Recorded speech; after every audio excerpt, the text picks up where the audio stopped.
Welcome back. Today we are joined by Mark Matthews with Edward Jones. Mark, thanks for joining us today.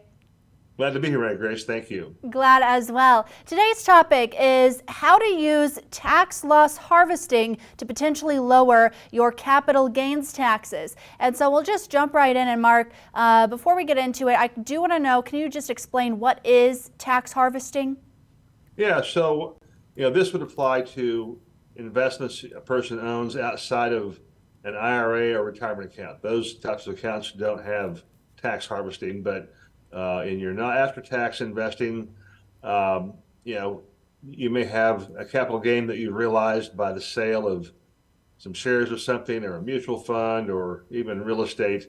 And if you have an investment that has declined in value since you purchased it and you sell it in the right kind of circumstance, you can use that capital loss to offset the capital gains you might have realized on your first investment. And so the IRS taxes you on your net capital gain or not. And so if, let's say you have a gain of $10,000 from something that you've sold at a profit, and maybe you have something else that's declined by $10,000, and if you sell it in the same tax year, in most cases, the loss will offset the gain, and you won't have a tax to pay on that capital gain.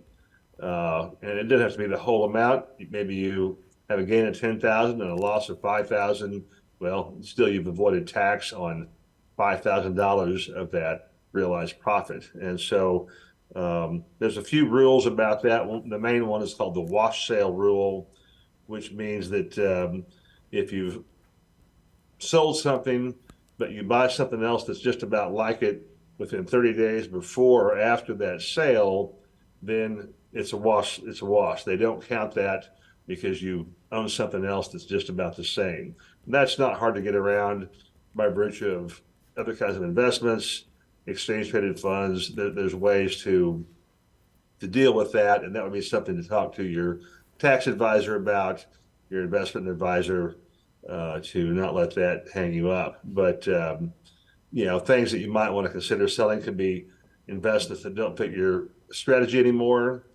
When you're rebalancing, those that maybe at this point you think they have poor potential, and ones that you can substitute something else for. Maybe it's a certain kind of industry, and then you sell the stock and buy an exchange traded fund that represents that industry. Several different reasons that would cause a person to want to do this, along with helping hopefully mitigate your income tax bill.